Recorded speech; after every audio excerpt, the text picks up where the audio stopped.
Hey everybody, we're rounding up to the end of Day 2 of Intel Extreme Masters World Championship. This is Group C. We have Zake and Mana coming up next. Zake is 2-1, Mana is 3-0. With a victory here, Mana could be placed for near first in his group. Then it's going to come down to him or Violet.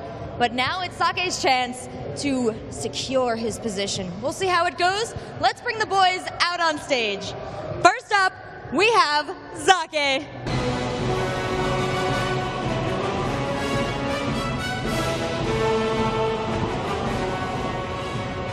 And joining him, his opponent, Mana.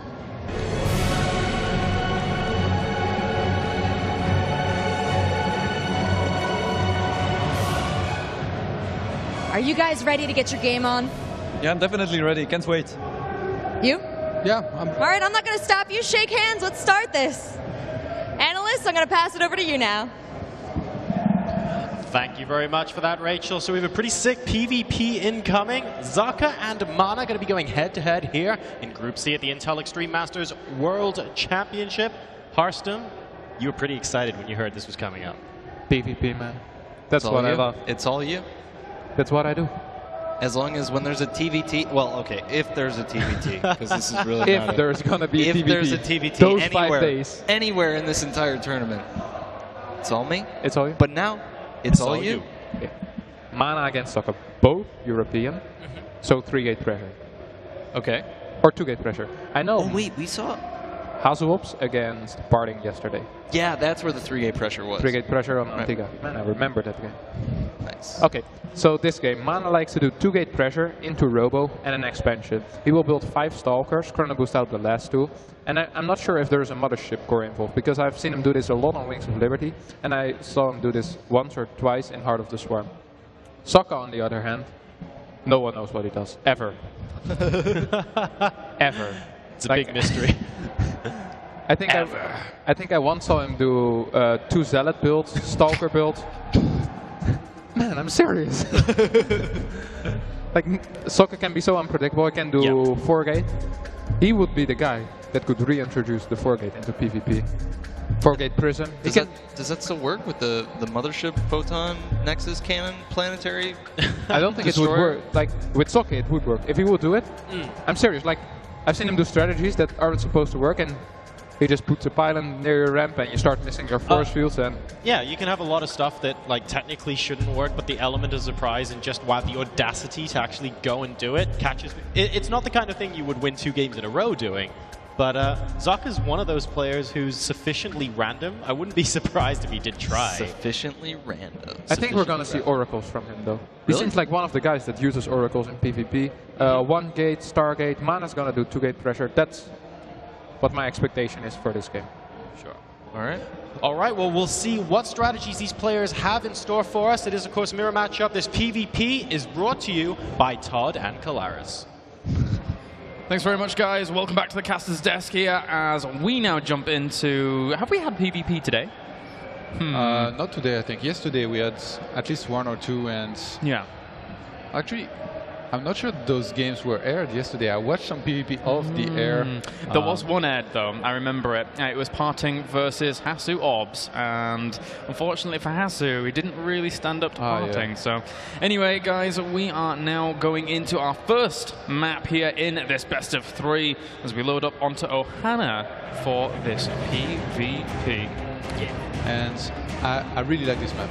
In PvP, not as many options as some of the other maps, but this is a map where you have the watchtowers in the middle to really see something coming, and you're going to be able to play safe, or at least play a decent game plan if you want to.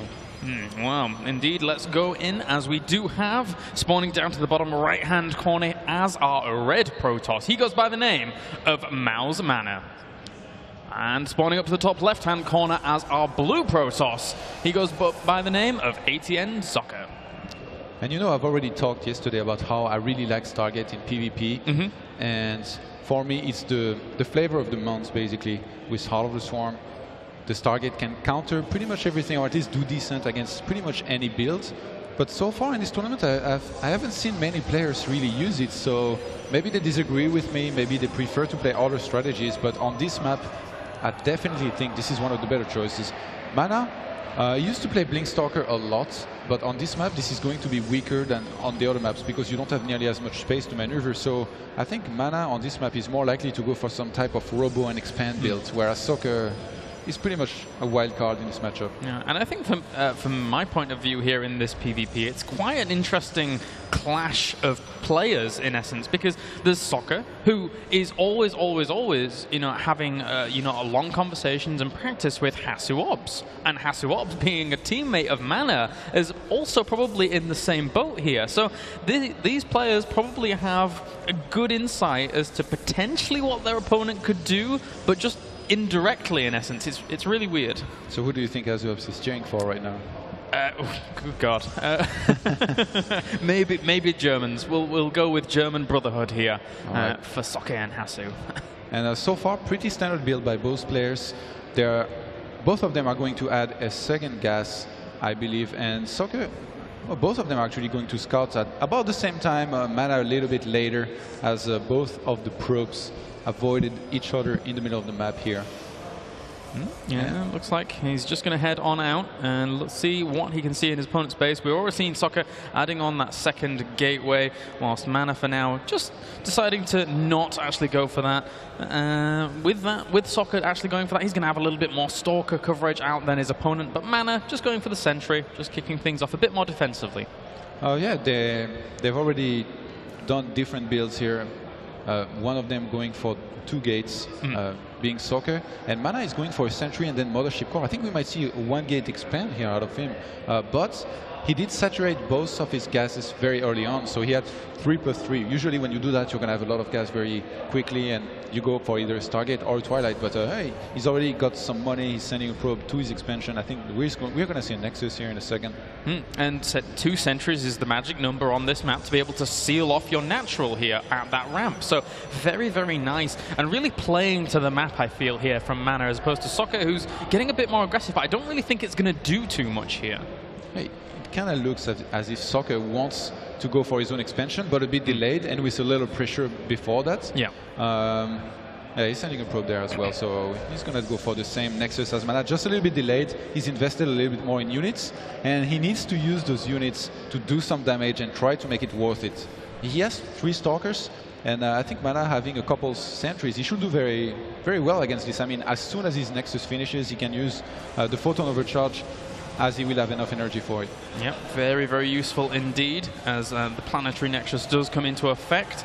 And for now, Soccer just still poking away. He's going to do a little bit of damage, quite considerable. Time Warp actually goes down on this ramp, so that's a really cool play there from Soccer. Wasn't really expecting that. Force Field gets thrown down in response. He's just waiting for that Nexus to finish up so he can easily defend it with the Photon Overcharge. But for now, Soccer, well, he actually doesn't have any energy left, so he can't really recall, but he has the mobility advantage.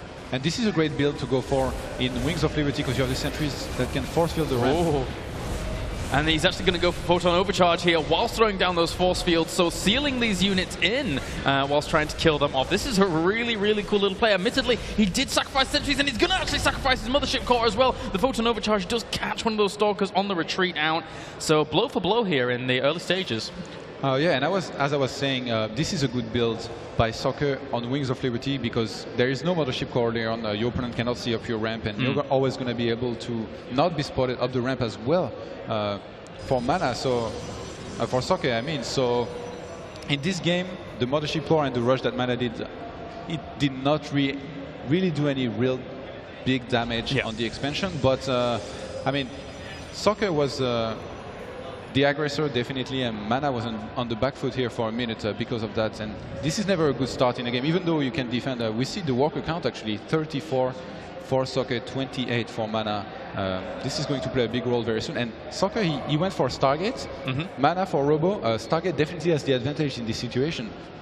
Yeah, it's pretty darn good. He's even getting Void Rays added on here. Very, very strong against Immortals and Stalkers once they come to fruition. As for now, well, Mana does have a pylon up to the top right, so he can easily go for, you know, some kind of little counterattacks with Zealots if he wishes to, and he's actually going to spot the Stargate in just a second. But as he spots it, the Oracle now moves into the fray. Does he actually have enough energy for Photon Overcharge? But even if he does, no, he does not. Just a little bit less.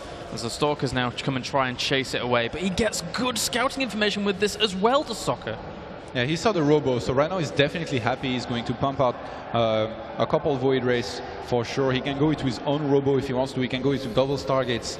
Soccer is in a great position right now. He's ahead economically. He's killed a couple probes, not all that many, just a couple. He's actually more than 10 walkers ahead. Yeah, it's pretty darn impressive here in terms of the macro that we're seeing of Soccer. And during all of this, Mana feels a little bit constricted in how many probes he was getting before. He's getting Twilight Council, he's getting himself a Forge. So a lot of tech really coming out from Mana here, whilst still more Void Rays are being added on for Soccer. And those Void Rays, at some point in PvP, they get a little bit out of control. Yeah, Void Rays are really good. They will do a lot of damage to Stalkers. There is a critical count of amount of Stalkers that can beat a Void Ray massing Protoss.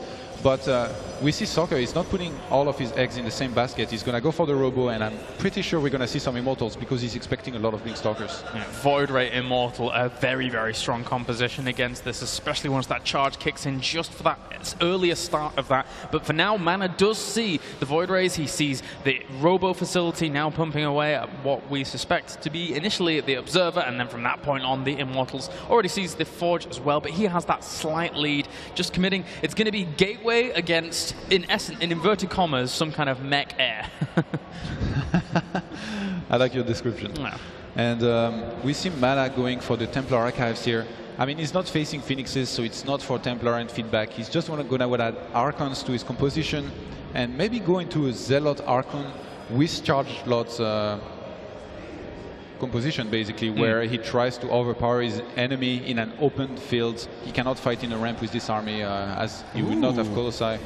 And hello, we have Storm on the way for Mana here. I haven't seen Storm in a PvP for a long, long time, actually. And I think he's expecting Mass Void Race. Against Mass Void Race, you need that AoE. You cannot deal with it with just ground. Or you can, but you're going to have to do an all-in at some point. Maybe Mana does not feel comfortable with that. Sadly for him, Soccer is not massing Void Race. He's getting some Immortals out, and I wouldn't be surprised if he scouts his opponents that he will go for a couple of Colossi. He's actually going for Dark Shrine. Soccer is going for everything here. He's really mixing it up, really making it hard for Mana to fully account for absolutely everything. How do you counter everything? You get everything. And I'm not sure how amazing that is going to work out. Again, I haven't seen Storm for a long, long time here, but it just tickles things like Gateway units. It doesn't really fully outright do the damage that it would in, say, PVT or PVZ. Yeah, he does more than tickle those for sure. And we have another Oracle, and I like this move because nobody really wants to make cannons in your mineral lines at this point in the game, even though they're doing it right now. They're playing it very safe, and even if there is a cannon, there will always be a hole where you can send in an Oracle to try to kill some probes. If you make an Oracle at this point in the game and you kill just 6 probes, it's already worth it. Yeah. It's very, very strong, and it's so fast, it's lightning fast. There's no reason to really assume that you can react as quickly to that when you're trying to keep account of everything going on the map at exactly the same time, as both players just trying to go for a little bit of Zealot harassment, and also this is great for Soccer in terms of scouting. Yeah, it looks like both players want to take a third right now. I'm curious what the Walker count is, because at this point in the game, actually we have 51 to 48. This is very equal. Not going to play such a big wall. It's all about how they mix, how they spend their Chrono Boost on upgrades, and about the engagements that's going to come. Ooh, does he see the blurs is the question. He hasn't really started. How many actually does he have? He has 1 Observer out on the field right now, so he technically should be able to account for that, as well as cannons at 1 or 2 of these bases. But the Oracle is now on the way here to put on a little bit of pressure for Soccer. And, well, there's not really... He could use Photon Overcharge, I believe. But, I mean, that would be a little bit of a waste. The Oracle would just fly away instantly. And he's going to go for it, so he pushes it away. It's just more than the shield here, but it's going to be okay for now. He can send it back later on. I'm pretty sure we're going to see more cannons. That's actually a cannon, in the back of his middle line. The 1 DT trying to stick it. Does not make it. And this cannon Photon Overcharge should be able to clean up that Dark Templar, so down it goes. There was 2 more DTs. Where? The Soccer is everywhere with units, but anyway, regardless, he's still amassing quite a strong army here, as well as getting some Archons out for Mana. You know, I'm surprised we don't see Colossi, because against a full ground army, if you get Colossus, you will be in a great shape. And both of them could have identified that their opponent are going for a full ground army, except for Soccer, who has a couple air units with those Void Rays, but not much enough to really be a threat right now. Oh, wow, and Mana adding on a lot of cannons here. Where are those? They're at the third base here. He just wants to retain the economy that he's established himself. He's happy to move on to the later stages of this game, but considering how far he is behind in terms of macro, in terms of the 30 supply that he currently finds himself down, Soccer's just been pumping out unit after unit after unit in the form of those Void Rays, in the form of those Immortals, and that is actually a really scary composition. And I like the way Mana is adding those cannons, because if he gets War Prism, if there's a War Prism in his main, warping in some DTs, 4 DTs, if you just have 1 cannons and that gets sniped and you get attacked at your third at the same time, you're going to be in a lot of trouble. It's going to be, you're going to get out multitask, you're going to lose your forge, you lose your upgrades, and then the game. So he's playing it very safe, and for now it's going to work out for him, even though he's behind on supply right now. And it looks like the Oracle still sharking around, may get vision of the 4th, but no, actually he's going to pass by there before it even goes. And meanwhile, loading into the Warp Prism is 2 DTs and 2 Zealots, so they're going to try and go for the harassment in his opponent's main. The Oracle almost dies off, but as you can see, well, Soccer is moving out to the middle of the map here with, again, an extremely strong army. Mana has to be very, very careful about where he takes engagements if Soccer wants to force them. And yeah, we do see a War Prism going in right now, Kelaris. This could be a little bit devastating, depending on how, if he's able to actually focus down the cannon. Oh, and he surrounds the cannon with hold position as quickly as he possibly can do. The cannon going to work on those units. They go on hold position as well. But during all of this, Soccer hitting that 4th base, that cannon does eventually go down, so he doesn't really have much of protection there. If anything, he warped in a ton of units there as well. Mana, and loses all the High Templars that had full energy for Storm. He throws one down, but all it does is, again, tickle those units, and he might even lose the Nexus. Yeah, I told you about those DTs, man, and those warpins in the main. He might lose some key buildings here, and this is looking very bad for Mana. He does not know where to go right now. Yeah, and Soccer just doing a very, very good job indeed of really stretching Mana so thinly, making it very, very hard for him to decide where he's going to take the engagement. Also sniping off a lot of very, very key units here as Archons go up against Archons. Those Void Rays have activated their charge here. A Storm goes down, doing quite a bit of damage considering how well clumped up the Protoss army is with those air units. But look, everything has been underpowered in his main. He's lost his Nexus, he's lost a lot of his income, and he's having to use Photon Overcharge to try and hold on here whilst he's 40 supply down. And you losing all those Templars before the fight even began was huge for Soccer. It was really a great move to be able to force field those, and it really weakened Mana's army, which was already smaller. And finally, we might see some Colossus, but I mean, it's a little bit late. Dude, I am happy to not see some Colossus in PvP, but there you go, as we have the Storms raining down once again, trying to clip some of these Void Rays. They're pushing forward, but he has so much firepower in the Void Rays, in the Immortals. The Archons move into the fray here, trying to bring down the Void Rays where they can, but everything ends up melting. Soccer ends up taking a fantastic lead here, as the Zealots admittedly are doing quite a good job of trying to push back Soccer, but I just don't think it's going to be enough. And you know, those Void Rays, they are the true Immortals of the fight. They wouldn't die. They were here the whole time. They did so much DPS, man. Yeah, they just stuck around. They did the damage they needed to do, and from that point on, Mana was down and out. Soccer looking very, very strong in this PvP. So, guys, we shall send it over to the analysis desk with Joksar, Harston, and QXE for some analysis of game number 1. All right, guys. Well, Zaka continuing his pretty good run here at the Intel Extreme Masters World Championship, going 1-0 up over Mana at the moment. Talk us through the openings, Harston, and where the players were at the beginning of the game. Okay, so we saw Soccer open up with 2-gate Stalker, I'm sorry. 3 Stalker rush basically with a Mothership Core. He put on some pressure, killed like half of the Nexus, didn't really finish it.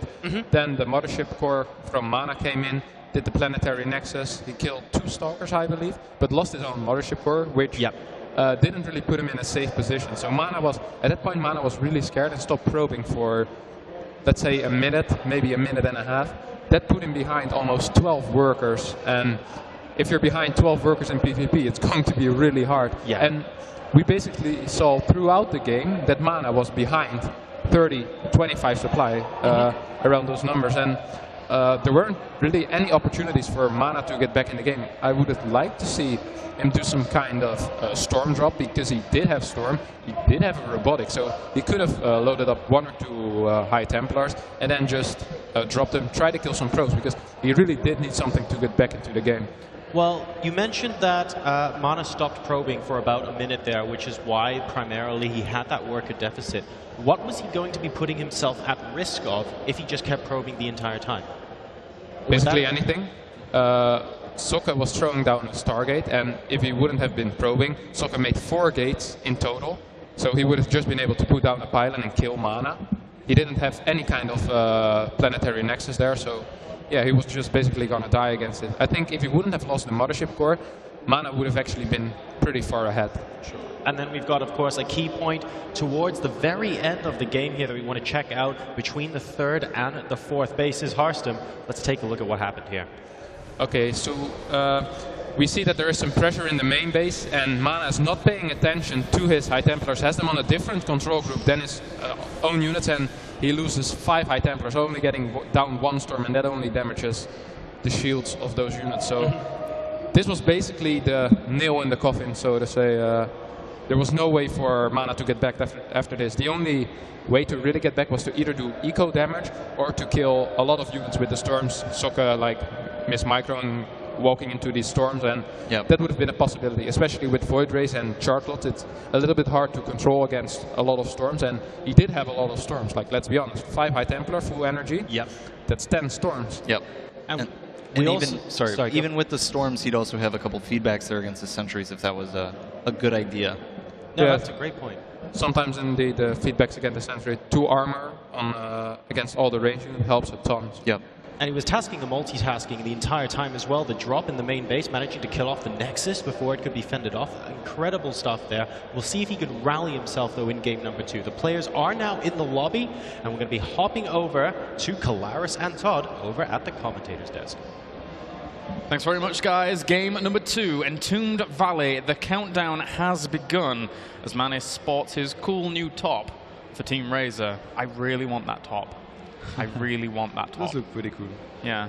He feels like a badass in it.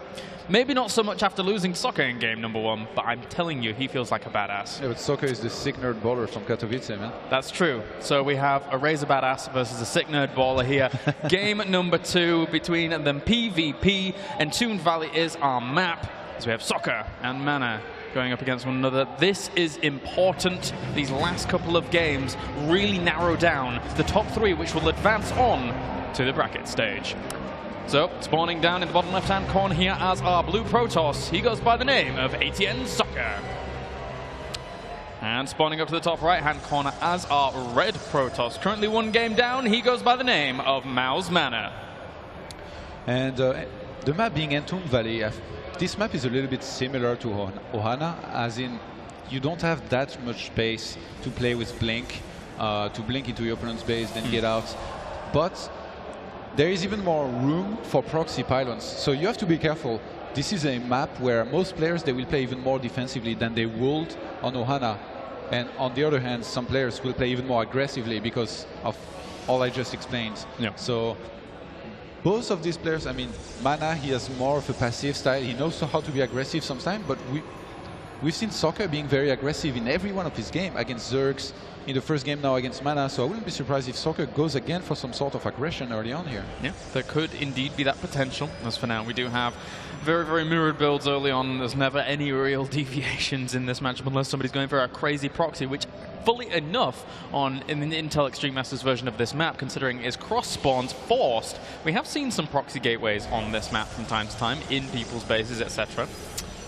And in the previous game, Soccer, he did a rush with 3 Stalkers and one Mothership Core. This rush is very good to get some information out of your opponent. And also, you will never lose really hard to anything, because when you reach your opponent's base, you have chrono boosted your Stalkers, and you will see everything he has up his ramp. You don't have to get in there. You can just make sure there is no Nexus going down. And your opponent will never have more than you. So the maximum he will have is 3 Stalkers as well, and a Mothership Core as well. He can be getting 2 more units from 2 gates, but I mean, nobody really goes for that, or it will be a gamble. If this rush becomes too common, it might happen with the metagame in the future, but for now, that's how it's been. And it looks like now, just adding on an extra gate for each of them. as we will have 3 Stalkers on the way eventually from both of them. So admittedly, sometimes you can just get 2 Stalkers and then go on to something different if you're playing defensively, but as BZ already pointed out, Mana was actually scouting out that potential proxy location that Mana actually did go for. So for now, he's just going to shark around, have a little bit of a look, see what's going on, and really see exactly the same as what's going on in his base, other than 2 workers in one of the gases. Yeah, it's a perfect mirror so far. Look at the production tab. Everything matches up perfectly, and both of these players are going to open with a couple Stalkers. I wouldn't be surprised to see a very quick Mothership Core from either one of them, but they could also throw down a Stargate or whichever tech building they want to go for, because a Mothership Core is 100 gas. Actually, yeah, they just do that. Yeah, not too bad, not too bad. Whoa, cancels the Mothership Core actually here to Soccer, and he goes for a 3rd gas, 3rd gateway even, and then restarts the Mothership Core, so he can just get that production a little bit quicker whilst ramping this up. And I like this decision if he's wanting to go for that 3-gate aggression. It's going to be very, very strong against the potential 2 gates worth of defense that Mana has, but he will have the advantage of Photon Overcharge at Nexus if Soccer gets really aggressive. And oh, this pylon scare me.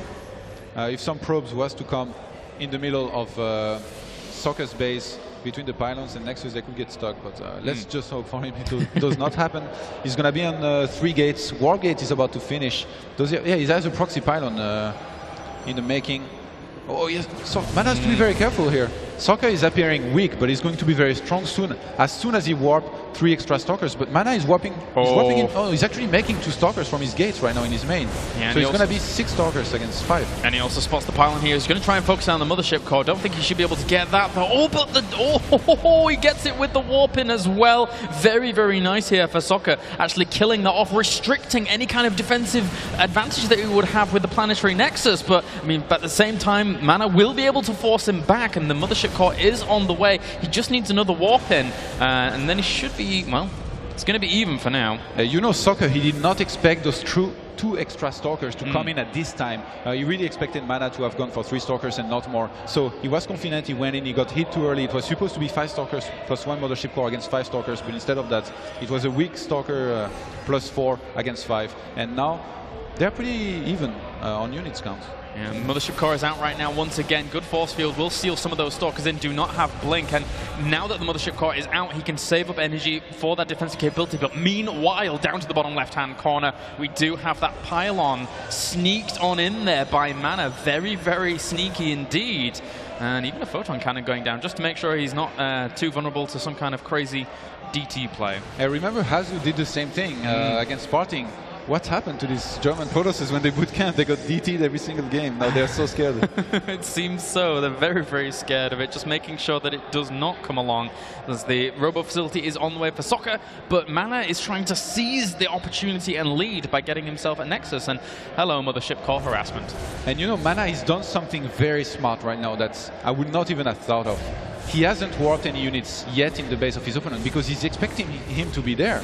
So he has a pylon in his opponent's base, but he's just going to wait until he knows his opponent is out, and then he will start warping some Zealots and send them in the mineral line of his opponent. And that's so smart. I would have just rushed in 3 Zealots, send them in the mineral line, and do no damage. Yeah, it really is. He just pokes forwards with the probe. Oh, that's where your army is? Right, I'll just hold that off for now. And then once he gets information as to where his opponent's army is, he'll be able to use that later on. That being said, he doesn't want to leave it too long. For some reason, if the Mothership Core were to go over there for whatever spot, then it could easily spot that.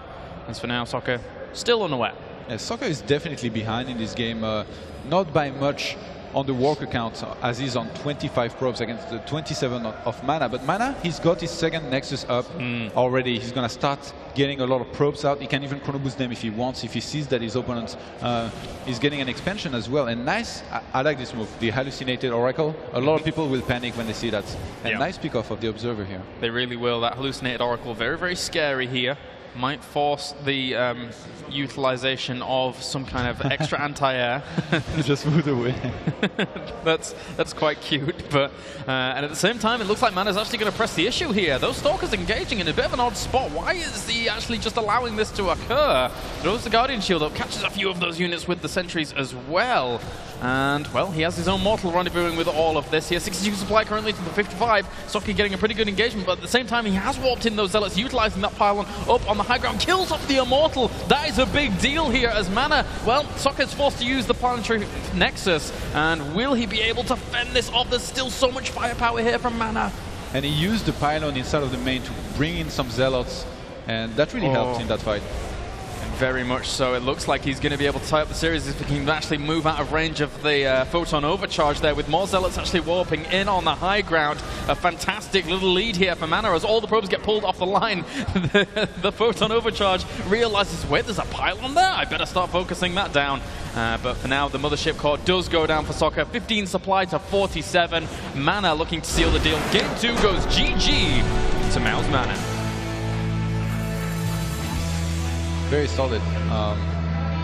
Soccer playing very well in the first game, Mana in the second game, reacting with some nice build order, holding Soccer's aggression. He expected this aggression, you know? Soccer, as I said, has been very aggressive in every single game, and now Soccer, Mana, was finally ready. That 1-1 score tying things up. So guys, we'll send it over to our analysis desk for Game 2, looking at it with Jorosaur, Harsnum, and QXE. All right, guys, so evening up the series 1-1 here in this PvP. A really nice game from Mana and a very clinical, despite the Planetary Nexus we saw at the end. Just a really nice push up into the main base, completely sealing the deal there. Harsnum, what went on in that game? Okay, so we had the openers. Let's start with that. 3 Stalker Rush by both players. Mana followed it up with the build I mentioned before the series. He did build 5 Stalkers, and that caught Soccer a little bit off guard, actually. He didn't expect 2 more Stalkers to be there, so he lost 1 Stalker while trying to run up the ramp. And that put him a little bit in a bad position, I felt like. After that, he went up to the main ramp of Mana even, and actually lost 2 more units. I think there were a Stalker and a Zealot, or 2 Stalkers. 2 Stalkers, yeah. 2 Stalkers. I think so. And that put him quite far behind already. Because of this, he wasn't able to get down his Nexus safely, so Mana's Nexus was earlier. He had his tech up. Mana was in a great position and decided to push because he had the pylon in the main base of Soccer. I don't think he would have pushed if he wouldn't have had that pylon. Yeah, that pylon was really important. We're actually going to be checking out a push into the base here towards the latter half of the game. A really important point here. Okay, so we see Mana a little bit too far ahead with his Stalkers, losing 2 or 3 immediately, but then some nice force field. So this trade was okay for Mana, but then this part, the first force field is okay, second force field is great. Zealots, if Zealots can connect with Immortals or Stalkers, they're going to do amazing damage. The Time Warp made it unable for Soccer to micro back. Then the force field on the ramp, basically shutting out all the other units of Soccer. 2 Zealots from behind. Immortal coming a little bit too late and sadly on move command, and even the Planetary Nexus couldn't help this anymore, and this is when Soccer realized, wait a minute, there's a pylon in my base. I think those 2 Zealots that came behind his units really caught Sock off guard. Yeah. Because you could see the Immortal was rallied in, and it was on, like, he didn't take control of it right away and issue the attack command, and I think part of that was he was like, wait, what? Where did these Zealots come from? How did that even happen? Yeah, and then all of a sudden reinforcements. His Immortal was in the fray, dying, and went from there. So if you're sat now and you lose a game like that and you see, oh wow, there was even a pylon in my base, does that kind of loss, like, does it discourage you in any way? Do you sort of start second guessing yourself, thinking, wow, how did I not see that? Or are we still just going to see, like, same old, same old? I feel like Soccer will be just like, okay, I missed the pylon. I missed my force fields. Next game, like, people make mistakes. It's what happens. I felt like we've seen Sock play very consistent and very strong throughout this whole tournament. I think that was actually the kind of the outlier out of all the games we've seen. That game just didn't feel as strong or as consistent or solid as the other ones we've seen from him. So I would expect that's kind of, and maybe he's feeling like he was 1 game from absolutely 100% making it out of his group. If he wins that, he's 4-0, and it doesn't even matter what happens against Sting. He's still going to get out. And there is the possibility of some kind of question. If he loses this, he might end up 3-2. There might be some kind of weird tiebreaker. Maybe he was thinking like, all right, I'm done. I'll just beat Mana 1 more game, and then I'll go home and come back and play some other time. And maybe that's what happened. I don't know, but I expect he'll rally for the next game. Well, Zaka's personality is of one that when he's doing well, he just absolutely exudes confidence. So I think you're on the money there. It's quite likely that, oh, this is a little bit of a blip. I've been playing fantastically today. Never mind. I'll just try and win the next game. And it'll just be like water off a duck's back, no problem. Water off a duck's back, man. No? It's all right. I'm going to culturally educate QXC here in a minute. No problem whatsoever. So what are we going to see, guys, here in game number 3? The map is Daybreak. Are there any particular plays from either player that you think are likely on this map? This is one of the only maps left in the map pool where you can cannon rush. I'm a big fan of cannon rushes, so I hope Soccer. This is something that Soccer could also do. Just throw in a cannon rush. I don't think Mana will do it.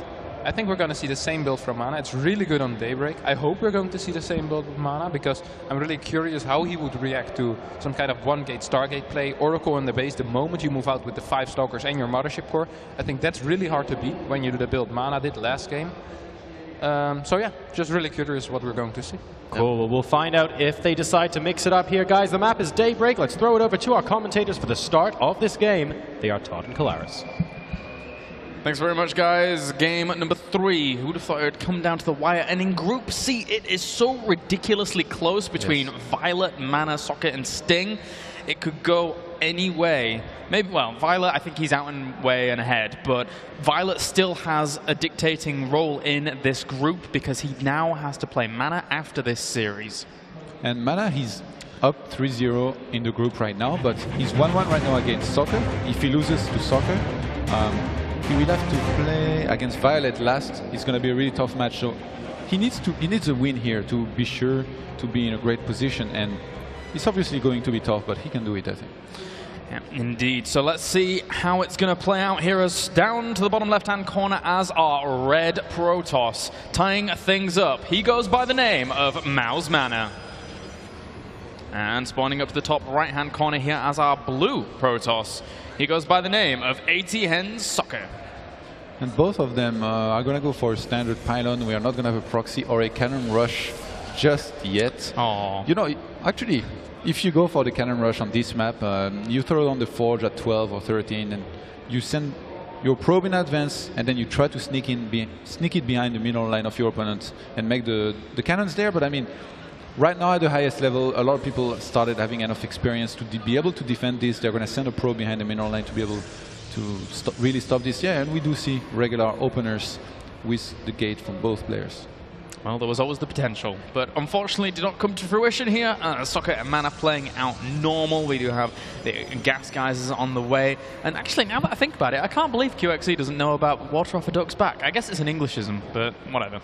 So, Jorsal's right. Sorry. And both of the players took their gas early on here. They're going to go for the second pylon. Nothing too funky just yet. It's really from 18, 19 supply that you can see whether or not they take a second gas. Now, in Heart of the Swarm, I think taking a second gas early on as Protoss in PvP and in PvT is going to be very important when you open gate, because you have more options. Stargate is much stronger in general, and getting that Mothership Core out early on will allow a lot of safety for you. And we don't have a second gas just yet for either of them, I think. Oh yeah, never mind. Soccer took his second gas. So Soccer, this does not look like it's going to be a second gate for Soccer in this game. And Mana, he took a late second gas. This could still be a number of things. We're going to have to see exactly how it develops here. Yeah, lots of potentials for Mana here. Soccer, well, he's just got everything going for him in terms of teching up at least. I would be happy to see a Stargate. I would really, really like to see Soccer to go for that. Actually, did he just kill a probe with his probe? Yes, he did. Wow. The sick nerd bowler, man. Both of them lost their scouting probe. Yeah. Sick nerd bowler probe versus the badass probe. In the end, no one wins. Yeah, and very, very interesting to notice this by Adebisi. Soccer did not scout Mana at all, I think. And we have a little bit of lag here from Soccer. So I assume this is a full disconnect. Yeah, you know, I'm not worried at all, because you can resume from replay or from the, how do you say, where the game was last stopped. Resume from replay, recover from replay, either of those. Thanks is to good. Blizzard for that. It was much needed. Yeah, cheers, Blizz. Cheers. Yeah. Not Give you worried thumbs at up. all. Look, even Mana doesn't look worried. He's You're a like, badass. "Nah." He knows this is going to be resumed right at the point it was disconnected, if it does disconnect. Yep, and I hope we get to see the countdown on stream as well, because that's cool. I like the countdown. Out of everything, do you Yeah. like the countdown? The countdown better than the feature? Dude, the countdown is the best. I'm loving it. Just 3, 2, 1, it's epic. I'm glad they added that. It didn't just like randomly start instantly. Like you start in the middle of fight. Sup guys, let's just everything dies instantly. You know, the first time I used it, I was in shock. I couldn't even believe it was real. Yeah? Dude, it's so was I. We used it at the Intel Extreme Masters Brazil for the Heart of the Swarm show matches, and Grubby and Straylock. Hey, victory! Ta-da! All right, we're going to resume from replay in just a little bit, guys. But yeah, they recovered from replay, and we were trying to work it out and everything, and it's like, yeah, we got it done, and it was fantastic. Just restarting like at the 20-minute mark, just so good. The 20 really feels even more important. Yeah. After playing for 20 minutes, you never want to have to regame. No, not at all. All right, guys. So we are just waiting for the the restart of this game here. Soccer has taken his headset off, so we won't talk too much about the match to kick things off. Go sit down, Soke. Let's go, Soccer, go away. Shh. Mana, though, still sitting around with his headset on, but yeah, we shouldn't really talk about it. So again, just to fill you in on what is actually going on in this group, guys, it is indeed Group C, and we still have Soccer, Mana, and Sting are so close to each other. And the last results, including Violet, who can actually influence this, it's going to be very, very down to the wire. So I believe after this, what we're going to have is, we're going to have Mana versus Soccer, and then after that, we're going to be jumping into Sting versus Soccer. But every single game that is left is so important. I think the last one might be a decider as to who advances between those two players, being Sting and Soke. Yeah, that's the potential. I mean, even Mana could... if Mana loses to Soccer here, and then Mana loses to Violet, but Sting wins, then There's so that many scenarios, means, man. Don't even try. dude, I've got it. So if Sting beats Soccer, then that means that Soccer and Sting advance. Yeah, I think. Okay. Dude. I'm not gonna try to say anything here. We'll stick with that. We shall stick with that. So for now, we are just waiting to see what is actually happening here with our players. Haven't got any word just yet, but I think we're being invited to recover game invite. There's Mana here, still chilling on out. You ready for the countdown? You're When gonna we get count to it it. down with Dude. it? Dude, if I can get it in time, I will count down with it. I'll be so excited. 3:56 is what I saw on Soccer's screen. Yeah, I recover from replay. All right, so apparently we'll be recovering from around the 4-minute mark here with these guys. And again, it's big thanks to Blizzard for actually implementing this feature. Some say, Look at Mana, he looks so focused. yeah, As I say that, he smiles. But he knows that if he wins here, he's through. It's such an important game for him. yeah, it really is. So for now, these guys will be on the way in just a little bit. As you can see, I'll recover from replay screen. Welcome to go in a HOTS. sec. Welcome to HOTS, guys. Go. So once Finally again, using this, someone said that he's like happy that there was a disconnect so we could resume. I think that's our Czechoslovakian broadcasters there. Oh, sorry, Czech Republic? Ah, fine, whatever. So, starting on the way, we are going to scroll through this game and then get straight back to it. Actually, it just takes a little bit of a while to load, I believe, and then it recovers. So, All right. And I don't think this should bother those players. I mean, they're so experienced that it's not really going to change anything for them. yeah. You see the loading screen for the replay resuming right now. And it's interesting because actually, on the edge of it, you can actually see the underlay. So I guess the replay is going like faster than time 8 speed behind it. Maybe. Really? I think so. Look, I mean, because you can see the thingy. It would take longer than that. Well, actually, it was a short game. Yeah, but faster than times 8 speed. So guys, 3, 2, 1. Let's jump back into the game. You look very happy. Dude, I'm so happy right now. So we have, indeed, well, guess where these guys spawned? Who would have guessed it? Mana, he's down to the bottom left, and he's going for a pylon, but Twilight Council is on the way for Soccer as well. And I think just before the disconnect, ADBC was pointing out that Soccer might not have scouted Mana at all. Oh yeah, that's the case. So he's not going to be able to know at all what his opponent is doing. So because of that, I think he's going to go for a very safe opener with a lot of units, most likely a pretty quick Mothership Core. Or, I was going to talk about this actually earlier. Soccer has been being very aggressive, so he has a choice.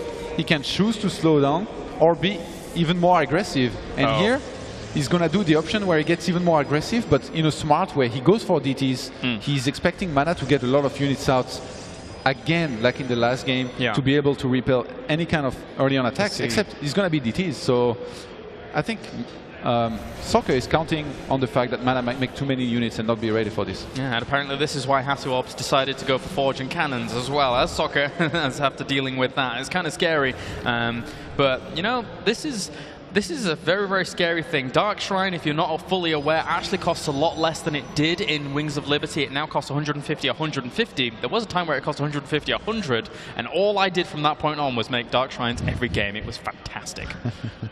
And yeah, Soccer, he sneaked a probe out on the map. He's going to be able to proxy a pylon, but Mana, he might be able to...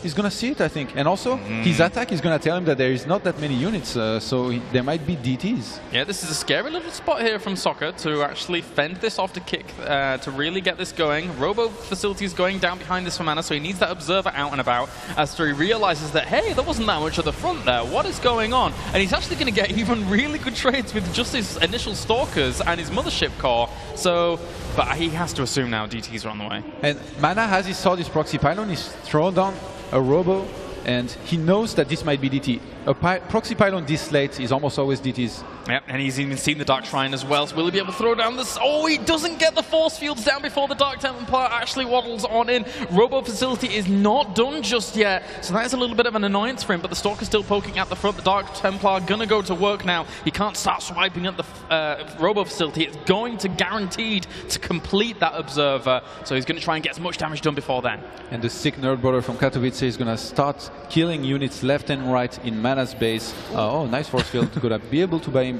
a little bit of time. Oh, nice warp. He's doing the same thing, buy himself a little bit more time as this Observer does come out now. Oh, and those Zealots, well, they're going to try and hunt it down, but maybe a Zealot and a Stalker would have been a little more useful to actually hunt it down, along with the Mothership Core. Well, it's going to catch it anyway. So, good pickup there from Mana, but does that now buy Soccer enough time to get himself in a good position? I think he should be fine.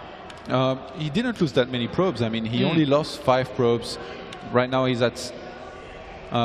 Mana has 25 probes, Soccer has 24, so actually Soccer is behind. The initial attack did some damage to him, did not kill probes, but he had to halt the probe production, and behind this he's going to go for his target. Yeah, and he already has actually 4 gateways down behind all this, so a lot of one-basing here from Soccer to kick things off. I mean, Mana, during all of this, he has enough money almost to expand here, so Stargate's not exactly the most amazing choice against an expansion. Actually, I just understood. He knows that his opponent has a Robo, will most likely use it. Remember, Stargate against Robo is pretty good. That's true. That's how he won the first game. Yeah, and I mean, with that, well, actually, no, Mana isn't going to expand here. He's just going to go for maybe a little bit more of a... Oh, he is going to expand. He was queuing it up. God damn it. Oh, Probe's stuck, though. It's not perfectly walled. He should go around. Yeah. You have to mineral walk if you want to go through this. Okay, he's going to notice it and fix it immediately. And first Oracle, and I like this choice. I think it's almost always good to open with an Oracle first when you go Stargate. After that, going for 2 Oracles is a bit of a commitment, so you need to either go for Phoenixes or Void Rays. Mana here is taking a little bit of a supply lead in regards to 2 probes, and including that Immortal, very, very important. But the Oracle is now on the way here. Mana has to react very, very quickly to the aggression of that Oracle. Otherwise, his entire mineral line will get vaporized in about 3 seconds. And Mana, yeah, he realized what's going on. He's going to place a couple Stalkers in his mineral line, but if Soccer target fire those probes, I mean 2 Stalkers, they will take a while to kill an Oracle. It could kill up to 6 probes, sometimes even more, sometimes less, but it really depends on how many he can kill. But at this point, it will be very important because they don't have all that many probes. They both got 28 probes, so killing 6 probes of your opponent will be big at this point. And even Soccer now actually going into a very, very strong composition. The Stalkers find this Oracle very quickly, though, and will be able to fend that off. Meanwhile, the Oracle might get 1 probe at the natural, but really not much else. Yeah, Man has to be careful. He might get force fielded if he goes up here. Soccer's not paying attention. Oh, that was really, really bad for him. That Immortal gets the Stalkers get trapped all in range of that Immortal, and from that point on he loses a significant amount of his army. Does he have enough Stalkers to be able to take down that Void Ray is the question. But he's actually going for some harassment in the main as well. He warps in a ton of Zealots with a Warp Prism. Oh my god, mana is everywhere. Planetary Netris trying to clean this up. He might be able to push away the Assault at the front, but I don't think he's going to push away the Assault at the back, and the Nexus goes down. Insane attack here by Mana and perfect force fields, allowing him to snipe enough units to gain a really big advantage in this game. Oh, Mana, he is everywhere. Soccer looking really, really down and out now. The Oracle falls, and with that, he has very few units left. He has 2 Zealots, 2 Sentries, 1 Mothership Core. There's a huge battalion ripping apart everything in the main of Soccer here, and that 1 Immortal just do what it needs to do. Dies off eventually, but this is the story played out full and true. You know, Soccer is down to 23 probes to 27, and right now he's losing everything. There is only one choice left, is to call GG in this game. Very well played by Mana, who's going to advance. So Sting against Soccer, and the winner advances. That's what I'm guessing. I believe that might be the case, yes. So that is going to be coming up very, very shortly as our next series, guys. But for now, we are going to hand it over to the analysis desk with Arstum, QXE, and Joxar. All right, guys. Well, that was a very exciting game number 3 there. Congratulations to Mana for his 2-1 victory over Zaka. Trying to get some counterplay in earlier on in the game with those DT Warpins, but a pretty good defense, I would say. Yeah, amazing defense by Mana. I think he lost like 4 or 5 probes. Such a small amount if you don't have any detection. He had to stall for almost 35 seconds, so really well done by Mana. And then following on from that as well, just talk us through the follow-up and what led Mana to the point where he could actually overwhelm Zaka there, because things started, it felt like the momentum started swinging in Mana's favor. I want to touch on the openings first a little bit, if that's okay. Mana opened up the same build as he did in game number 2, sending 5 Stalkers across the map with a Mothership Core, seeing up the ramp if there was a sentry. There was no sentry, only 3 Stalkers. He went in with the Stalkers, basically had a good idea of what Soccer was doing. He saw, okay, there are 4 gates. They should either be Blink or it should be DTs. So he warped in some sentries at home, and he went for the Robo. Yeah, built an Observer and defended very well. Yep. Then, to follow it up with, I think we're going to go into the replay because... we'll head into the replay in just a moment. It looks like Rachel is ready for an interview on main stage after the conclusion of that 2-1 victory. Let's see what our victor has to say. You guys are really excited about those replays. I'll keep it quick. So you opened the same game 1 and game 2. Lost game 1, won game 2. What was the difference? I think confidence was the difference in these games. I felt like I played game 1 very well, but there was one major mistake when I lost all my High Templars when I was not watching at them, and well, still I was pretty confident in my PvP, so that's why I won. Well, game 2, you also had that probe in Sake's base. Was that an opportunity, or was that planned from the beginning? That was opportunity. I saw he's going to be aggressive because he had so many Chrono Boosts left, so I know he's going to be aggressive with the Stalkers. So I moved my probe all around the map just to go to his main. If it works out, then it's very fine. If it doesn't, then it doesn't matter at all. And I managed to micro better than him in the first Stalker fight, so that's why I won. Great. Well, now you are 4-0 in the group. Violet is 4-0 in the group, and you are facing off for that opportunity to go straight to the quarterfinals. How do you feel about that? Violet is extremely strong opponent. I don't think I will be able to win. I will do everything I can to win, but I think Violet will be the clear favorite there. He's been playing extremely well, hard at the Swarm, and well, I just respect him a lot. Well, you just said confidence was the factor between game 1 and game 2. Where is your confidence now? Well, Violet is just such a nice guy. I can't underestimate him, this for sure. All right, well, that's very nice of you. We're going to go back and examine your game 2, and I can't wait to see your match against him later on today. That's going to be on the 2nd stream, I believe, casted by Nathanius, so definitely check that out. Back to you guys. Thank you very much for that, Rachel. And yes, indeed, that does leave the group very interestingly poised because Sting and Zaka are both on 2-all now, so that match has just become very, very important indeed. But before we go on and talk about these future matches, let's hop into the replay of game number 3 we saw just now. Let's take a look at the engagement towards the end of the game there. Okay, so we did see Mana load up 4 Zealots into this Warp Prism. This is going to be very important. I'm not sure what Soccer was paying attention to, but it almost felt like he wasn't really, he didn't have any idea that this was coming with this amount of units. He wasn't really at the ramp properly. He couldn't force field it out. If he would have had a force field right here, I think he would have been in a great position, getting 4 or 5 Zealots and a Stalker with it. Sadly, he missed the force field, some great force fields by Mana. In the meantime, dropping into the main base, and yeah, this is just basically game over. He had to pull his probes. One missed force field, but it blocked a few probes from growing there. Then the Planetary Nexus once again going to town on those units. Mana wisely pulling back while trying to focus down the Nexus, and it will work. I would have loved to see 1 or 2 DTs being warped in right here because there was no observer there. The Oracle comes back to save the day, but it wasn't going to happen. Yeah, Mana doing a really good job there. A little bit risky play, running up the ramp like that without any real forward vision, but it did pay off very nicely. And even if he had been force fielded out, the existence of the Warp Prism in the main would have forced Zoc to pull back, would have pulled the probes off the line, and would have still given him a great advantage. I still felt like if he would have had left those 2 sentries just near the ramp, he would have force fielded him out or killed. I think force fielding him out would have been the safe option. Yep. Even though he didn't know about the Warp Prism, so I guess let a few units in, killed them off, warp a DT in your main. I think that would have been the perfect response for from Sokka's side. But well, Sokka just the last 2 games. Yeah, didn't feel as strong from Zoc. Definitely. Well, fatigue plays a big part, of course, in multi-day tournaments like this, and Zocca has been playing really tough opponents all day long, so perhaps that crept into his play a little bit there, but nonetheless, it's not like he's out of it yet. He is going to be facing off against Sting for 3rd place in the group in a very important match. In the meantime, though, guys, I just want to let you know this particular item here is a Patriot Gauntlet node. It's an enclosure for a hard disk drive or a solid state drive, effectively making it a wireless unit. Patriot are giving one of these away on the Raid Call channel at some point in the next 15 minutes. So likely after the next match has started, a question will be asked in the channel, and those who respond get in with a chance to win it. So if you want to win one of these in the next 15 minutes, make sure you head over into the Raid Call channel. The group ID is 1997, and you could get your hands on a wonderful Patriot Gauntlet node. For now, though, guys, we're going to go to a quick break, and when we come back, the deciding match for 3rd place in Group C, we have Sting going up against Zocca.